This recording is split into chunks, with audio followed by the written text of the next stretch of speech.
Buenos días, buenas tardes o buenas noches, soy Camila y hoy estaré hablando acerca del caso de Jan Robert. Jan nació el 31 de julio de 1962 en Idaho, en una familia bastante unida y religiosa. Su papá era dueño de una pequeña florería y su mamá era ama de casa, pues a tiempo completo. Ellos eran muy allegados a la iglesia, eran una familia mormona. Eran 3 hermanas, ella era la mayor, la de en medio se llamaba Karen y la más pequeña se llamaba Susan. Sus hermanas a menudo la describían como una niña muy alegre, muy feliz, que todo el tiempo estaba jugando, riendo y también como mandona, porque era la mayor. Estamos hablando de los años 70. En ese momento ellos vivían en un barrio muy tranquilo, muy seguro, donde todos como que convivían y se conocían. Era un barrio tan seguro que decía la mamá de Jan que ni siquiera era necesario cerrar la puerta con llave. Y hasta aquí todo transcurría con bastante normalidad hasta que en junio de 1972 en la iglesia conoció a un hombre. Este hombre era Robert Berchtold, alias B. Este hombre era bastante carismático, bastante agradable. Pronto ambas familias encajaron bastante bien, porque Robert también tenía 3 hijos de más o menos las mismas edades que la familia de Jan. Pronto se volvieron muy cercanos, tanto que cada mañana al llevar a sus hijos a la escuela, Robert también llevaba a Jan y a sus hermanas. Y aquí es donde empieza lo preocupante, ya que Robert comenzó a prestar demasiada atención a Jan. Pero exageradamente, todo el tiempo le daba regalos, le decía cumplidos, le tenía diferentes apodos. Uno de ellos era mi muñeca, que era el como que más recuerda a Jan. Básicamente a Jan todo el tiempo le daba un trato especial y le hacía sentir diferente. Eso al principio, aunque no le pareció a sus padres y de cierta manera les incomodaba, ellos lo dejaron pasar porque creyeron que realmente no era como que algo tan problemático, no veían a Robert como un peligro básicamente. A menudo hacían pijamadas en la casa de Robert, pero lo extraño de esto es que él también dormía con ellas. Y pues cuando haces una pijamada con tus amigos, lo general o lo que se acostumbra es que te duermas tú solo con tus amigos, no con los papás de tus amigos también. Eso ya era un poco extraño, pero igual lo dejaban pasar porque no creían que Robert fuera un peligro. Jan recuerda una ocasión en la que estaba durmiendo abrazada a Robert y cuando ella despertó en medio de la noche, sus calzones estaban hasta los tobillos. Robert le dijo que probablemente se había sentido incómoda y que ella se las había bajado porque se había estado moviendo mucho. Pero Jan confiaba en él, así que pues no dijo nada ni nunca le comentó nada de esto a sus papás. Otro incidente que pasó fue en junio de 1973 cuando Robert se fue de vacaciones con su familia a Seattle. Pero no solo con su familia, porque insistió en llevar a Jan, y Jan quería ir, así que fue con ellos. En una noche de esas vacaciones, en el restaurante del hotel, Jan comenzó a decir palabras sin sentido y actuar de manera extraña, y Robert decidió llevársela a la habitación del hotel. Entonces, una vez estando allí, Jan dice no recordar nada de lo que pasó, y dice que de la nada ella se quedó dormida, pero medio despertó y dice haber visto a Robert desnudo. Robert constantemente le daba pastillas para sus alergias, que en realidad no eran pastillas para las alergias, eran pastillas para dormir, lo que en realidad le daba. Creo que el motivo por el cual le daba estas pastillas para dormir es bastante evidente. Abusar de ella sería mucho más fácil si ella estaba drogada. Jan nunca habló sobre estos incidentes con sus papás. Ella quería a Robert como un segundo padre, confiaba mucho en él y no creía que fuera capaz de hacerle daño o que él le haría algo malo. 2 años antes del primer secuestro de Jan, Robert ya coqueteaba con su madre, a quien constantemente se la pasaba diciéndole halagos sobre lo bonito que era su cuerpo. En una ocasión, su madre y Robert salieron a un servicio de iglesia en Logan, Utah. Estando ahí, pasearon por las montañas y creo que ya se imaginarán qué fue lo que pasó. El 17 de octubre de 1974 fue la primera vez que Jan desapareció. Robert le dijo a la mamá de Jan que quería llevarla a montar a caballos, pero su mamá dijo que no quería dejarla ir porque la siguiente tenía clases. Además, su papá no le había dado permiso. Y aparte, esa misma tarde tenía clases de piano. Pero Robert comenzó a insistir y le dijo que le iba a traer a casa temprano. Además, él podía pasar por ella después de sus clases de piano. Su mamá finalmente cedió, con la condición de que llegara temprano antes de que su papá llegara del trabajo. Entonces, Robert recogió a Jan de sus clases de piano, se subió al carro y le dio una pastilla para las alergias. Cuando Jan se tomó esta pastilla, quedó inconsciente y no recuerda absolutamente nada del viaje. Eso fue el jueves. Para el viernes aún no regresaban. Su mamá estaba preocupada y también su papá, pero no llamaron a la policía porque confiaban en Robert y sabían que él no le haría nada a su hija, o al menos eso creían. Creyeron que probablemente habían tenido algún percance por el cual se les hizo tarde y no pudieron regresar. En determinado momento, la esposa de Robert, Gail, apareció en la casa de los Broberg y habló con ellos. En ese momento, la madre de Jan dijo que llamaría a la policía y ella les dijo: no hagas nada de eso, estoy segura de que vendrán en cualquier momento. Les dijo que no se preocuparan, que probablemente ya venían, así que decidieron no llamar a la policía. Al día siguiente, el sábado, aún no regresaban, por lo cual su mamá decidió llamar al FBI. Pero la contestadora dijo que ese día no estaban en servicio. Sin embargo, si tenía una emergencia, podía llamar a la oficina de Montana, aunque su mamá decidió no hacerlo porque dijo que estaba con Robert, que Robert no le hará nada. Llegó el domingo y aún no regresaban, y fue entonces cuando ahora sí decidió llamar a la policía y contarle lo que había pasado. La familia de Jan pensaban que Robert no le había hecho con mala intención, simplemente que habían tenido algún inconveniente y por eso no habían llegado. Llegaron oficiales a su casa con los cuales estuvieron hablando un momento. Entonces, ellos le dijeron que no estaban haciendo un caso de 2 personas desaparecidas, sino uno por secuestro. El 22 de octubre, pasando 5 días después de la desaparición de Jan, encontraron el auto de Robert abandonado y con uno de los cristales rotos, pero el cristal estaba roto de adentro hacia afuera, como si hubieran tratado de salir del auto. Y había sangre en ese cristal. Robert montó un secuestro falso para que pareciera que se los habían llevado a los dos. En realidad, Berchtold había llevado a Jan a México, donde los dos se casaron. En ese momento, la edad legal para casarse en México, bueno, más específicamente en Sinaloa, era a los 12 años. El hermano de Robert también habló acerca del asunto y dijo que su hermano era un pedófilo pervertido. Contó que hace algunos años, cuando Robert tenía entre 13 y 12 años, molestó a su hermanastra de tan solo 6 años de edad. También dijo que antes de llegar a Jan, él ya había estado obsesionado con 2 niñas, pero que los padres de estas niñas decidieron cortar la relación definitivamente con él porque les preocupó los comportamientos que estaba teniendo con sus hijas. Y fue ahí cuando tuvo que cambiarse de ciudad. En 1974, Robert tuvo otro problema relacionado con esto. Abusó de una niña y la iglesia lo mandó a terapia psicológica. No a la policía, no, a terapia psicológica. Cuando los papás de Jan lo cuestionaron por este comportamiento, él dijo que había sido abusado sexualmente por su tía cuando él tan solo tenía 4 años de edad. Y por eso se originaron todos sus problemas. Dijo que parte de su terapia era convivir con niños, pero que estos no fueran sus hijos. Así que les pidió que si podía pasar tiempo a solas con sus hijas, a lo cual sus papás accedieron porque querían ayudar a su amigo. Nunca se imaginaron que este realmente estaba inventando todo solo para acercarse a Jan. Robert incluso le dijo a su padre que si no le creía que llamara al doctor para que le explicara todo, pero Bob, el padre de Jan, le dijo que no hacía falta, que él confiaba en él. Más tarde, en las investigaciones se reveló que el supuesto psicólogo en realidad no tenía licencia. Robert durmió con ella 4 veces a la semana por 6 meses hasta el primer secuestro. Cuando Jan despertó, ella no recordaba nada del viaje y se despertó estando atada de las muñecas y de los tobillos, no podía moverse. Además de eso, había una voz robótica que le hablaba y de inmediato pensó que había sido secuestrada por los aliens. Después quedó inconsciente de nuevo y cuando volvió a despertar ya no estaba amarrada ni de los tobillos ni de las piernas, pero esa voz seguía hablándole. Esta vez le confirmaron que sí estaba secuestrada por aliens. Le contaron que se la habían llevado a ella ya que en realidad no era humana, sino que era mitad humana y mitad alien. Su mamá sí era su mamá biológica, pero su padre no era su padre biológico. Su verdadero padre era un alien. Ella tenía la misión de tener un hijo antes de los 16 años. Si ella no cumplía esa misión, su hermana menor Susan tendría que hacerlo por ella. Jan dice que esta historia le recordó a la Virgen María y cómo tuvo un hijo que salvó al mundo. Los aliens le dijeron que fuera al frente de la casa rodante y que ahí se encontraría con su acompañante masculino con quien tendría que hacer la misión. Fue al frente y ahí vio a Robert. Cuando lo vio se sintió muy aliviada ya que estaba con alguien a quien conocía. Él estaba inconsciente, tenía los ojos cerrados, raspones en la cara y le estaba saliendo un poco de sangre. Jan se preocupó mucho por él y comenzó a hablarle para que se despertara. Cuando Robert se despertó le contó lo que había pasado. Le dijo que cuando estaban en la carretera vio una luz muy grande sobre ellos y fue cuando los aliens los secuestraron. Ella se creyó completamente esa historia de los aliens y su misión. De vez en cuando la máquina volvió a hablarle a ella dándole indicaciones de cuándo y cómo sería la misión y le repetía constantemente que si no cumplía la misión su hermana tendría que hacerlo. Durante este tiempo, Robert le enseñó a Jan libros sobre sexo. Mostrar material de esta índole a los niños es uno de los métodos que utilizan los pedófilos para inhibir las barreras e inhibiciones y de esta manera adentrarlos sutilmente en conversaciones sobre el sexo. De vez en cuando la máquina volvió a hablarle para darle indicaciones de cómo era que tenía que realizar la misión, hasta que finalmente un día la máquina le dijo que era el momento de pedirle a su acompañante que hicieran lo que hace feliz a las personas. o sea, tener relaciones sexuales. Jan dice que cuando lo hicieron no resultó doloroso para ella y que Robert se preocupaba porque ella también sintiera placer, aunque en realidad ella solo quería que eso terminara. Talk about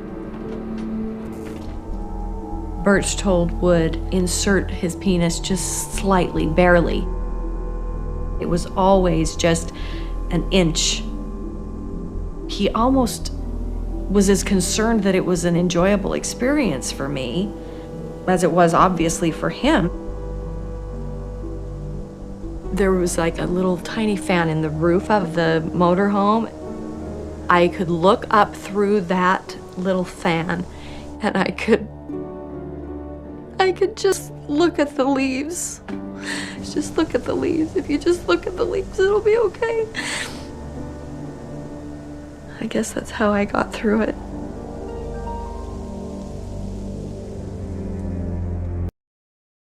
Cuando regresó del primer secuestro, ella realmente no había cambiado mucho. Su actitud seguía siendo prácticamente la misma. Seguía siendo alegre, extrovertida. Lo único que había cambiado era que ella no quería estar cerca de su papá, porque como una de las reglas que le habían dado los alienígenas era que no estuviera con otros hombres, ella pensó que si hablaba mucho con su padre o era muy cariñosa con él, tal vez su papá desaparecería o le pasaría algo. Y se ponía agresiva cuando alguien decía cosas malas de Robert y ella de inmediato salía a defenderlo. Quiero hacer un pequeño paréntesis para aclarar una creencia bastante común que se tiene sobre este tipo de casos, y es la siguiente. Muchas personas piensan que los niños que están siendo abusados sexualmente son fácilmente reconocibles por su comportamiento. Pero esto no es así. Los indicadores específicos y conductuales sobre el CSA son tan inespecíficos. Esto porque a menudo este tipo de conductas también se presentan cuando el niño ha sido víctima de maltrato, de abandono o de negligencia. Así que desafortunadamente a menudo no existen señales obvias de que un niño haya sido abusado sexualmente, debido al hecho de que el abuso sexual ocurre en privado y a menudo no deja evidencia física. Además de eso, no existe síndrome característico del CSA, ni ningún síntoma que presente la mayoría de los niños que ha sido abusado sexualmente. Una vez aclarado esto, continuó. En una ocasión, Gail, la esposa de Robert, fue a hablar con los Broberg, a decirles que tenían que retirar los cargos en contra de su esposo, y que si no lo hacían, ella le contaría a todos lo que había pasado entre el papá de Jan, Bob, y su esposo. Lo que sucede es que un año o año y medio antes del secuestro de Jan, su padre, Bob, estuvo involucrado con Robert. En una tarde, Robert fue a la florería a ver al papá de Jan y le dijo que si podrían salir a dar una vuelta. A lo que Bob respondió que sí. Cuando estaban en el auto, Robert comenzó a quejarse de que su esposa no lo satisfacía. Entonces le pidió ayuda a Bob y le dijo que si podía masturbarlo. En un principio Bob se negó, pero Robert comenzó a insistir e insistir y él pensó que quizá no había problema si solamente lo hacía por esta vez.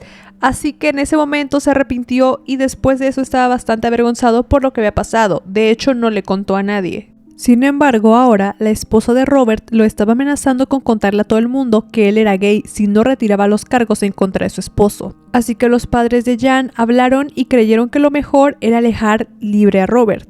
Estamos hablando de los años 70, donde aún era un problema el ser gay. Había gran estigma con respecto a esto y, encima de eso, vivían en un estado bastante religioso y conservador.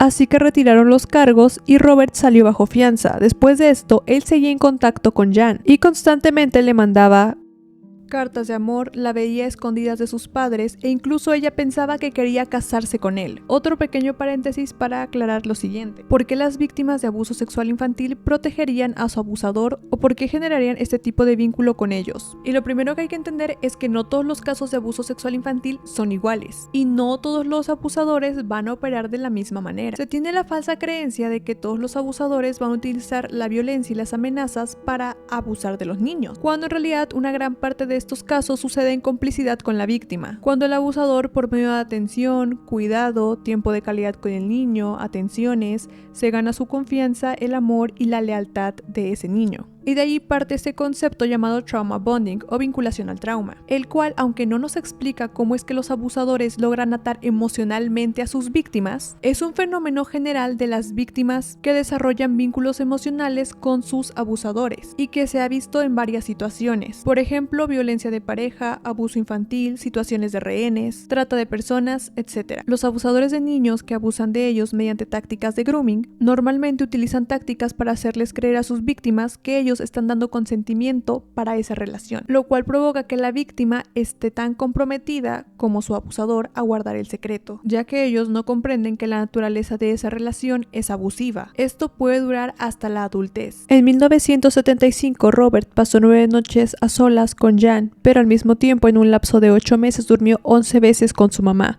aunque ninguna de ellas sabían que estaban teniendo relaciones sexuales con el mismo hombre. En 1976, Robert abrió un balneario y Jan le pidió a sus papás que la dejaran ir en vacaciones de verano a trabajar con él, aunque sus papás se negaron porque no querían que este hombre estuviera cerca de ella. Pero Jan los amenazó con que si no le daban permiso, ella se iba a escapar de todos modos, así que le permitieron ir con él. Cuando regresó de sus vacaciones, ella estaba muy triste porque ella creía estar enamorada de este hombre, quería estar con él. Así que desde agosto escribió una nota para sus papás explicándoles que se iba a ir de la casa porque no quería vivir con ellos, que no la buscaran y que no iba a estar con Robert. Y es así como Jan desapareció por segunda vez. Pasaron 3 meses y no sabían nada de ella. A veces Robert hablaba con su mamá y le decía que no había visto a su hija, pero que si le hablaba, le avisaría. La policía también está investigando, pero no tenían ni idea en dónde estaba. Un día, por fin, Jan llamó por teléfono a su familia. Les habló a su casa y les dijo que no iba a regresar, que solamente estaba llamando para decirles que los amaba. En noviembre de ese año, la policía siguió a Robert y mientras lo seguían se dieron cuenta que él iba a una casa rodante. En esa casa tenía un montón de fotos de Jan, pero muy grandes, o sea, pósters de ella. Así que después de esto, la policía decidió seguirlo a todas partes.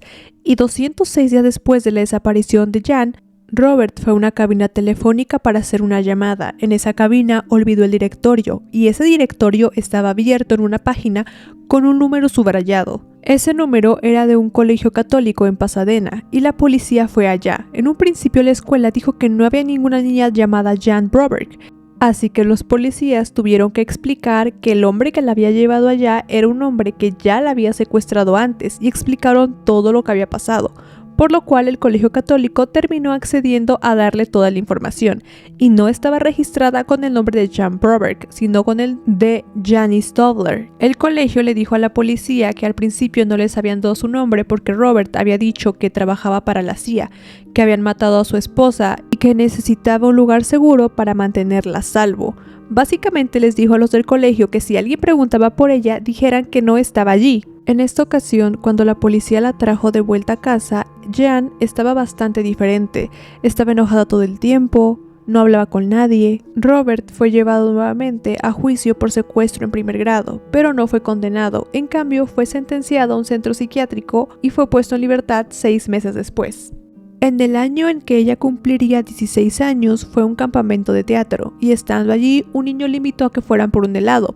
Pero después ella se empezó a sentir muy culpable, porque una de las reglas era que no podía estar con ningún otro hombre, y estaba muy preocupada. Así que fue corriendo a su habitación y cuando llegó le marcó a su mamá solamente para aclarar que todo estuviera bien. Y su mamá le dijo que sus perros estaban teniendo un día difícil, así que Jan se culpó a sí misma por esto. Al día siguiente su mamá le marca para avisarle que sus perros ya están mejor. Jan se puso a pensar que si ya había roto una regla y no había pasado nada, quizás todo eso no era verdad. Así que Jan pensó que si el día siguiente no estaba embarazada y todo seguía como siempre, ella le contaría todo a su hermana Susan. Y en caso de que Susan se negara a cumplir la misión, ella la mataría y luego ella se suicidaría. Así que se lo contó a Susan, luego a su mejor amiga Caroline y por último a su mamá. Cuando le contó a su mamá, se pusieron a llorar aproximadamente por 2 horas seguidas. Las dos estaban destrozadas y desconsoladas por todo lo que había pasado. Jan se dio cuenta que esto de los aliens nunca pasó y años después ella y su mamá escribieron un libro acerca de lo que les había sucedido y empezaron a dar conferencias acerca del abuso sexual y su historia. Cuando Robert se enteró de todo esto, el muy desgraciado tenía el cinismo de ir a esas conferencias y gritarles de cosas diciéndoles que eran unas mentirosas y que eso no había pasado. Así que Jan decidió ponerle una orden de restricción para que no pudiera acercarse más a ella. Robert fue juzgado por el caso de abuso sexual de 5 niñas, pero en solo uno de esos casos fue encontrado culpable y su condena fue de apenas 1 año de prisión. Condena que nunca cumplió porque antes de ser encerrado, él se suicidó. Ahora pasemos a lo siguiente, ¿y los padres fueron víctimas o culpables? Y la respuesta sería un poco de lo uno y un poco de lo otro. Lo primero que hay que tener en cuenta es que los abusadores sexuales de niños que utilizan el grooming suelen ser personas muy carismáticas, generosas, amables, que se ganan la confianza de la gente rápidamente. Como en el caso de Robert, todo el mundo lo defendía, a todos les caía bien. Muchos abusadores establecen vínculos primero con los padres antes de entablar una amistad con el niño. Ayudan en lo que pueden, escuchan sus problemas, les dan regalos, conviven con ellos, y esto hace que los padres bajen la guardia, que dejen de poner límites y que cada vez el abusador tenga más espacio para adentrarse en su familia. Habiendo establecido este tipo de conexión, no es raro pensar entonces que cuando la posibilidad de abuso surge, los primeros en negarlo rotundamente sean los padres, porque confían ciegamente en esta persona que ha sido tan buena con ellos. Un constructo propuesto para ayudar a entender cómo es que los padres evitan la realidad del abuso es la disonancia cognitiva. Un padre puede estar preocupado por el excesivo interés de un adulto en su hijo. Al mismo tiempo, ven a ese adulto como un ayudante de la comunidad, alguien en quien confiar. El deseo de los padres de evitar esta disonancia cognitiva hace que los padres cambien sus pensamientos descartando sus preocupaciones y justificando el interés del abusador en su hijo para que sea coherente con el comportamiento que éste tiene. Además de eso, es importante tener en cuenta el contexto en el que pasaron estos abusos. Estamos hablando de los años 70.